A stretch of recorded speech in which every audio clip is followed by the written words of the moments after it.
በዘላለም የህይወት ስርዓት፣ በዘላለም የህይወት ኃይል ሪታየር የማያረግ እኛን ወክሎ ለዘላለም በእግዚአብሔር ፊት መቅረብ የሚችል እንደሱ አይነት መምጣት አለበት። እግዚአብሔር ከሰው ልጆች ጋር ያረገው ፕሮግራም ዘላለማዊ ነው። ለ70 ዓመት አይደለም እግዚአብሔር ጥላውን ለማዳን የመጣው፣ ዘላለማዊ ነው። ይሄንን ለማድረግ ያኛው መንገድ አልሆነም፣ አልቻለም፣ አልበቃም። ካህኑን አያበቃውም እንኳን ተከታዩ። ይሄኛው ደግሞ ካህኑ አስቀድሞ ፐርፌክት ነው፣ ተከታዩንም ወደ ፍጽምና አምጥቶ። ኢየሱስ አስቀድሞም ንጹህ ነው፣ እርሱ ቅዱስ ነው። ሊቀ ካህናችን ኢየሱስ ኃጢአት አያውቅም። እሱ ቅዱስ ነው ብዬ ብቻ ግን አልቆምም፣ ቅድስናዬም ነው። ፍጹምነት የተገኘውና ሕጉ ለሕዝቡ የተሰጠው በሌዊ ክህነት መሠረት ቢሆን ኖሮ እንደ አሮን ሳይሆን እንደ መልከ ጼዴቅ ሹመት ያለው ሌላ ካህን መምጣት ለምን አስፈለገ? የክህነት ለውጥ ካለ ሕጉም ሊለወጥ ግድ ነውና። ይህ ሁሉ የተነገረለት እርሱ ከሌላ ነገድ ነው፣ ከዚያም ነገድ በመሠዊያ ያገለገለ ማንም የለም። ጌታችን ከይሁዳ ነገድ እንደመጣ ግልጽ ነውና ሙሴ ስለ ካህናት ሲናገር ይህን ነገድ አስመልክቶ የተናገረው ምንም ነገር የለም። እንደ መልከ ጼዴቅ ያለ ሌላ ካህን ቢነሳ ግን እኛ የተናገርነው ይበልጥ ግልጽ ይሆናል። እርሱ ካህን የሆነው በማይጠፋ የሕይወት ኃይል መሠረት እንጂ እንደ ትውልዱ የሕግ ሥርዓት አይደለም። እንዲህ ተብሎ ተመስክሮለታል፣ እንደ መልከ ጼዴቅ ሹመት አንተ ለዘላለም ካህን ነህ።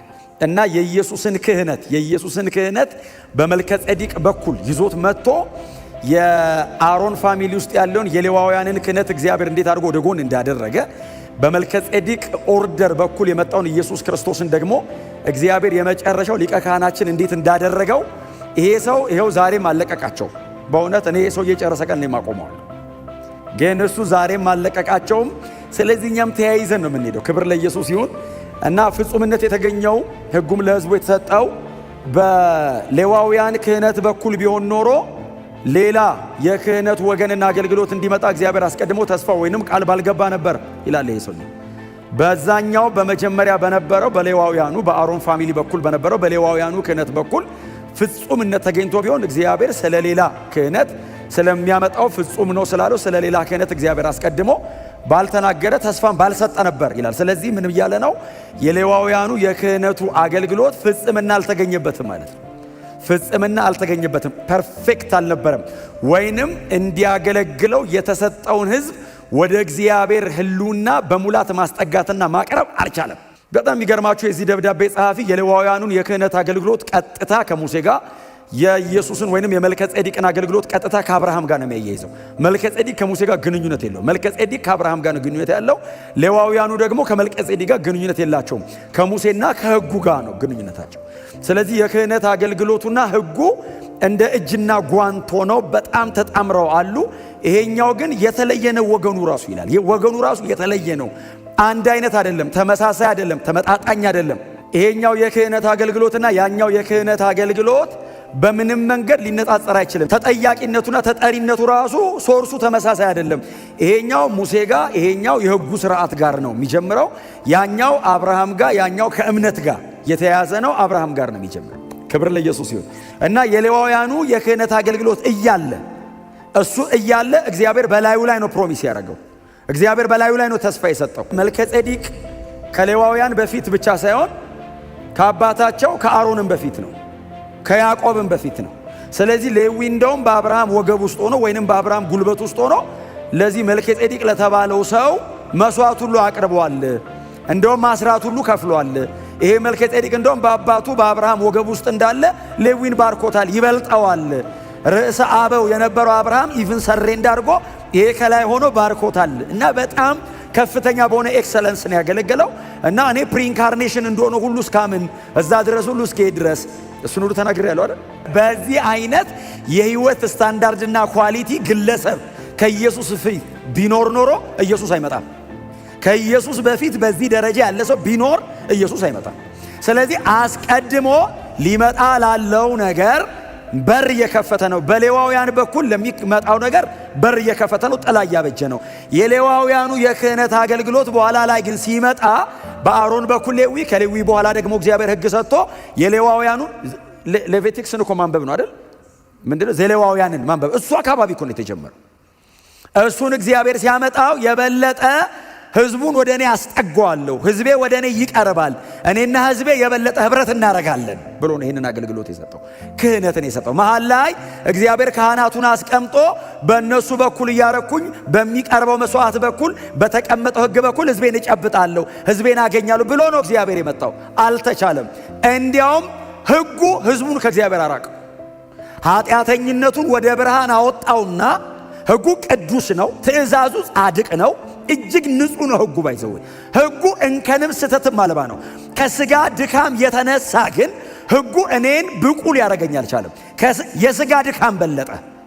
ህጉ አስተማሪ ነው እንጂ ቀዳሽ መሆን አልቻለም። ህጉ ገላጭ ነው የሆነው እንጂ እኔን ማጽደቅ አልቻለም። ይገልጠኝ ጀመር። የሆነ ነገር አድርጌ ስመጣ፣ አሁን የሆነ ሰው ሰርቆ ሲመጣ ህጉ እንዳይሰርቅ ያደርገውም ሌባ ይለዋል። የበለጠ ወደ እግዚአብሔር እንዳይመጣ ያደርገዋል ሰውየው እና አራቀው። ስለዚህ አስቀድሞ በተሰጠው ህግና ስርዓት በሌዋውያን የክህነት አገልግሎት ፍጽምና ስላልተገኘ እግዚአብሔር እሱ ያለ ሌላ ፕሮሚስ አደረገበት። መዝሙረ ዳዊት ላይ ደጋግመን የምንጠቅሰው ይሄም ሰውዬ ይሄው እንደ መልከ ጼዴቅ ሹመት አንተ ለዘላለም ካህን ነህ የሚለው ያለው ባይዘው ዘፍጥረት ላይ አይደለም፣ መዝሙር 114 ላይ ነው ያለው። እዛ ዘፍጥረት ላይ ያለው እንደ መልከ ጼዴቅ ሹመት አይደለም የሚለው መልከ ጼዴቅ ራሱ ነው ያለው ዘፍጥረት ላይ። መዝሙረኛው ግን ሲዘምር ኦልሬዲ የሌዋውያን የክህነት አገልግሎት አለ። የሌዋውያን የክህነት ስርዓት አገልግሎቱ ባለበት ህጉ እየተፈጸመ ባለበት ቦታ ላይ እግዚአብሔር በመዝሙረኛው ዳዊት በኩል አድርጎ ሌላ ተስፋ ገባ። ሌላ ለዘላለም ካህን የሚሆን አመጣለሁ። ለምን? በዚህኛው ስርዓት ፍጹም ማድረግ አልቻልኩ። ኢየሱስ ወደር የለው። ኃጢአተኛውን ጌታ ኢየሱስ መጥቶ ኃጢአተኛ አይደለም የሚለው ኃጢአተኝነቱን አራግፎ ጻድቅ ነው የሚያደርገው። የብሉይ ኪዳኑ ሕግ የተሰጠው ለዛ ነበር፣ ግን አልቻለም። ሁሌ ኢንሳነብ ወደ ልቤ የሚመጣው ደጋግሜም እዚህ ማነሳላችሁ 2 ቆሮንቶስ ምዕራፍ 3 የሙሴና የኢየሱስ አገልግሎት የተነጻጸረበት ወይንም ብሉይ ኪዳንና አዲስ ኪዳን የተነጻጸረበት። ብሉይ ኪዳን የሚችለው ድረስ ፋይት አድርጓል፣ ግን ከአቅሙ በላይ ሆነበት። እንደ ብሉይ ኪዳን የታገለን የለም። ግን ስጋ በጣም ባህሪው ክፉ ነው። ሕግ ሊያርቀው አይችልም። የፊቱ ብርሃን እየጠፋ ሲሄድ የሚለው እንዳይመለከቱት ፊቱን በጨርቅ ሸፈነ ሙሴ ይልና ዘሆል ብሉይ ኪዳን እግዚአብሔር ብሉይ ኪዳንን ከነጉ ከነስርዓቱ ሲያበጀው ሲፈጥረው እየደበዘዘ እንዲሄድ አድርጎ ነው የፈጠረው። ሊያበቃ ስላልቻለ እንደማይችል እየታየ ነው የመጣው። አንድ ሙሴ የሚባል ግለሰብ ፊቱ እየከሰመ መጣ አይደለም፣ ብሉይ ኪዳን እየደበዘዘ ነው የሚሄደው። እንደማይችል የበለጠ እየታየ መጣ። አትስረቅ ያለውን ሰውዬ ሌብነቱን ገልጦ ሳይጨርስ ሰውየው ገሎ ይመጣል። ቀጥሎ እሱ ብቻ አይደለም፣ ሌላ በደል ጨምሮ ይመጣል። ሌላ ኃጢአት አድርጎ ይመጣል። በላይ ደራረበ። እየደበዘዘ ነው የሚሄደው። አቅም የለውም፣ ኃይል የለውም። የክብር አይደለም፣ ዘላለማዊ አይደለም፣ ዘላቂ አይደለም፣ ጊዜያዊ ነው። እንደውም ጳውሎስ እንዳለው ልበለው እኔ ጊዜያዊ ነው አለና ቀጥሎ የሞት ነው አለ። እንደው እዛ ድረስ በእውነት እንደው ጳውሎስ ባይለው አይደለም። ያ ሁሉ ተአምር የተደረገበት በማስፈራትና በማስደንገጥ እግዚአብሔር ተራራ ላይ የወረደበት ካህናቱ የጠቦትም የበግም የተለያየ የእንስሳ ደም ይዘው ወደ ቅድስተ ቅዱሳኑ ሲገቡ አንዳንዴ እግዚአብሔር በደመና የወረደበትን እሱን አገልግሎት የሞት ነው ማለት። ለምን? ሊቀድሳቸው አልቻለም፣ ነፃ ሊያወጣቸው አልቻለም፣ ሊያበቃቸው አልቻለም። ስለዚህ እግዚአብሔር አየውና እላዩ ላይ ሌላ ተስፋ ገባ። ክብር ለኢየሱስ። በዛ ፍጽምነት ተገኝቶ ቢሆን ኖሮ እግዚአብሔር እንደ መልከ ጼዴቅ ሹመት አንተ ለዘላለም ሊቀ ካህን ነህ የሚል ተስፋ መግባት ለምን አስፈለገው? እግዚአብሔር ለምን አስፈለገው ይላቸዋል። አሁን ሰዎቹ አይ እኛ ሲጀመር ዕብራውያን ነን፣ አንዳንዶቹ ደግሞ የቆጵሮስ ሰዎችም ሊሆኑ ይችላል፣ እኛ የሌዋውያን ወገን ነን ሲሉት፣ ታዲያ እግዚአብሔር እኮ በእሱ ፍጽምና አግኝቶ ቢሆን ኖሮ እንደ መልከ ጼዴቅ ሹመት ያለ ሌላ ካህን ይመጣል ብሎ መናገር ለምን አስፈለገው? እግዚአብሔር ታዲያ ፍጽምነት እኮ እግዚአብሔር ስላላገኘበት ነው። እኔ አይደለም እኮ ፍጹም አይደለም ያልኩት፣ ራሱ ባለቤቱ እግዚአብሔር አይደለም ሌላ መጣለው አለ። ኦርደሩ ራሱ ሌላ ነው አለ እግዚአብሔር። በዚሁ በሌዋውያን ላይኔጅ ውስጥ አይደለም ማመጣው አለ። እንደ ይሄኛውን ወደ ጎን ያደርጌ ከሌላ ከየትኛው አንድም ቀን ሙሴ ትንቢት ስላልተናገረለት ስለ አንድ ነገድ አንድም ቀን ሙሴ በመሃል ተነስቶ ከይሁዳ ነገድ ካህን ይወጣል ብሎ አያውቅም። ሙሴ አንድም ቀን ተናግሮለት አያውቅም ስለዚህ ጉዳይ አለ። ጨካኝ ነው ይሶይ። በእውነት እኛ ኢትዮጵያውያን ብንሆን በእውነት ነው የምላችሁ እልል እያልን እየሰገድን ነው አሜን የምንለው። ኢትዮጵያውያን ነን። ሙሴ የአይሁዳውያን ነው ብለን ጥግልና ሲዝ ነው። እነዚህ የሙሴ ቤት ናቸው። ሙሴ የኛ የእምነታችን መካከለኛ ሰው ነው፣ የብሉይ ኪዳን ፒላራችን ነው ብለው የጨበጡ ሰዎችን ሙሴ አንድም ቀን ተናግሮለት አያውቅም ይላቸዋል። ሙሴ ብሏል ወይ ሊሉት ሲሉ ይጠይቁታል። ሙሴ ብሎ ነበር? አይ ሙሴ አንድም ቀን አላለም። ዘፍጥረትን የጻፈው ሙሴ ነው። ዘጸአት፣ ዘሌዋውያን፣ ዘሁልቅ፣ ዘዳግም ላይ የክህነት ሥርዓቱና አገልግሎቱ በሙላት ባለበት መጽሐፍ ላይ ግን አንድም ቀን ይሁዳ ከክህነት ጋር ተገናኝቶ አያውቅም። ቀድሞ ከመውጣት ጋር፣ ከማሸነፍ ጋር፣ ከድል ጋር፣ ከንግስና ጋር ነው የሚያያዘው ይሁዳ። ስለ ክህነታው ተናግሮ አያውቅም ሙሴ። ያለፈ ነው ይሄኛው። ሙሴ አልተናገረውም ማለት የለም ማለት አይደለም ይላቸዋል። ይኸው እግዚአብሔር መሃል ላይ መጥቶ እኮ ተናገረ በላዩ ላይ። ክብር ላዳነን ለኢየሱስ ይሁን። ቁጥር 14 ምንድን ነው የሚለው? ጌታችን ከይሁዳ ነገድ እንደመጣ ግልጽ ነውና ሙሴ ስለ ካህናት ሲናገር ይህን ነገድ አስመልክቶ የተናገረው ምንም ነገር የለም።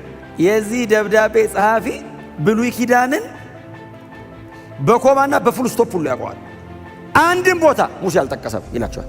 ጠቅሶ ከሆነ እስቲ እኒ አይልም።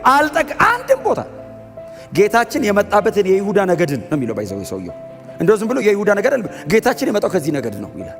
አሁን በመልከ ጼዴቅ ሹመት ተሹሞ ዓለምን ለማዳን እግዚአብሔር የመረጠው ጌታችን ኢየሱስ ክርስቶስ የመጣው ከዚህ ሙሴ አንድም ቀን ካልጠቀሰው ከይሁዳ ነገድ ነው።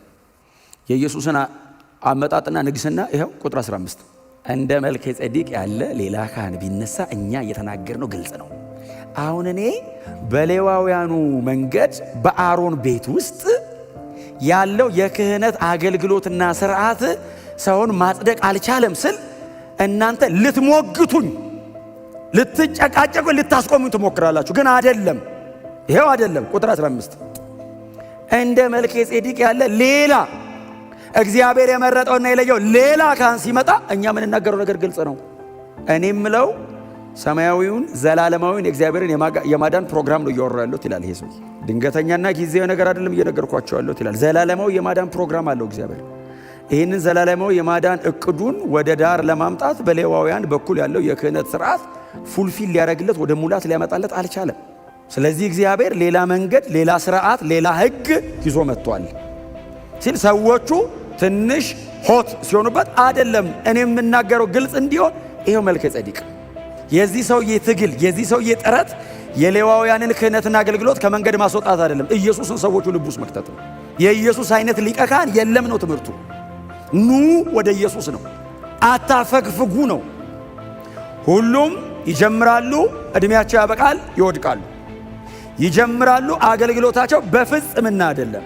ስለ ራሳቸውና ስለ ሌላው ሰው ኃጢአት መስዋዕት እያቀረቡ ቀጥሎ ይደክማሉ። የሥጋ ድካም አለባቸው፣ እድሜ ይገድባቸዋል፣ በጊዜ የተወሰኑ ናቸው፣ ሪታየር ያደርጋሉ። ዘላለማዊ መሆን አይችሉም። ለዘላለም ወክለው ማቅረብ አይችሉም፣ አልቻሉምም። ይኸው ለሺህ ዓመታት ተፈትኖ ታይቷል፣ አልቻሉም። እግዚአብሔር አየው፣ አልተቻለም። በዘላለም የህይወት ስርዓት ሊቀ ካህን የሚሆን መምጣት አለበት አለ። በዘላለም የህይወት ስርዓት፣ በዘላለም የህይወት ኃይል ሪታየር የማያረጅ እኛን ወክሎ ለዘላለም በእግዚአብሔር ፊት መቅረብ የሚችል እንደሱ አይነት መምጣት አለበት። እግዚአብሔር ከሰው ልጆች ጋር ያረገው ፕሮግራም ዘላለማዊ ነው። ለ70 ዓመት አይደለም እግዚአብሔር ጥላውን ለማዳን የመጣው፣ ዘላለማዊ ነው። ይሄንን ለማድረግ ያኛው መንገድ አልሆነም፣ አልቻለም፣ አልበቃም። ካህኑን አያበቃውም እንኳን ተከታዩ። ይሄኛው ደግሞ ካህኑ አስቀድሞም ፐርፌክት ነው፣ ተከታዩንም ወደ ፍጽምና አምጥቶታል። ኢየሱስ አስቀድሞም ንጹህ ነው፣ እርሱ ቅዱስ ነው። ሊቀ ካህናችን ኢየሱስ ኃጢአት አያውቅም። እርሱ ቅዱስ ነው ብዬ ብቻ ግን አልቆምም፣ ቅድስናዬም ነው። አንደኛ ቆሮንቶስ ምዕራፍ 1 ደስ እኮ ነው የሚለው ጥበባችን ነው፣ ጽድቃችን ነው፣ ቅድስናችን ቤዛችንም ነው። እኔን የሚያድነኝ ብቻ አይደለም ቅድስናዬም ነው። በእግዚአብሔር ፊት ጥላውን እስቲ የሰራው አይደለም የሚለው በክርስቶስ በኩል ቅድስና ሆኖልሃል። ጽድቅ እሱ ነው ጽድቄ፣ ጥበብ እሱ ነው ጥበቤ፣ ቤዛዬ እሱ ነው። ይህንን ማድረግም መሆንም ችሏል፣ እኔንም ማድረግ ችሏል። ኢየሱስ በማንነቱ ነው ብዬ እያመሰገንኩት ምኖር ብቻ አይደለም፣ እኔንም ወደዚያ ሙላት ማስጠጋት፣ ማምጣት፣ ወደ ፍጽምና ማድረስ ችሏል። ይሄ ነው ሊቀ ካህን። ይሄ ነው የአዲስ ኪዳናችን ብርቱ ሊቀ ካህን። አልቻሉም። የብሉይ ኪዳኖቹ ደስ ይለኛል በእውነት እኔ እነሱ አለመቻል አይደለም የሚያስደስተኝ፣ ኢየሱስ ወደር አልባ መሆኑ። የኢየሱስ ፍጽምና የታየው በእነሱ ድካም ነው። ብሉይ ኪዳንን ኢየሱስ ከመንገድ ያወጣው በፍጽምና አዲስ ኪዳንን አድርጎት ነው። ብሉይ ኪዳን እኮ በዘመኑና በጊዜው እጅግ ክቡርና ታላቅ ነው። ኢየሱስ መጣ። ኢየሱስ ባይመጣ ያኛው የሞት አይሆንም። ኢየሱስ የሕይወት ይዞ መጣ። ኢየሱስ ዘላለማዊ ይዞ ሲመጣ ነው ያኛው ጊዜ የተባለው። ኢየሱስ የከበረ ይዞ ሲመጣ ነው ያኛው ለውርደት ነው የተባለው። ለንጽጽር የቀረበው ኢየሱስ መጣበት። የብሉይ ኪዳን ሕዝብ ተሰልፎ የአዲስ ኪዳኖቹ እኛ ተሰለፍን። የብሉይ ኪዳን ካህኑም ሕዝቡም ወደ ሙላት መምጣት አልቻሉም። የአዲስ ኪዳን ካህኑ ፍጹም ነው፣ ሕዝቡም ወደ ፍጽምና ይሰባቸዋል። በዘላለም የሕይወት ኃይል ኢየሱስ ካህን ነው። በዘላለም የሕይወት ኃይል ሞት ኢንተራፕት አያደርገውም። ክህነቱን ሞት አይበጠብጠውም። ከዚህ በኋላ ኢየሱስ አይደክምም። ከዚህ በኋላ ስለ እኔ መታየት አያቋርጥም። ከዚህ በኋላ በዘላለም የሕይወት ኃይል ሊቀ ካህናችን ሆኗል። ክብር ለስሙ ይሆን። አልሰጋም። ስለ መዳኔ፣ ስለሚቀጥለው ሕይወቴ፣ ስለ ዘላለሜ እንዴት ሆን አልሰጋም። ለምንድን ነው አልሰጋው? በራስ ተማምነ ነው አይደለም። ምን አለኝና ነው የምተማመነው? ጽድቅ ሲባል ስብር ብሎ ነው የሚወጋ። አትችሎም፣ በራስ አትችልም። ምንድነው መተማመኛ? በዘላለም የሕይወት ኃይል ሊቀ ካህን አለኝ ሰማይ። ሞት አያሸንፈው። ስለዚህ እኔን ይዞ ለዘላለም በእግዚአብሔር መገኘት ውስጥ መቅረብ መግባት ችሏል። ከኢየሱስ ጋር አብሬ መግባት ችያለሁ። ስሙ ለዘላለም የተመሰገነ ይሁን።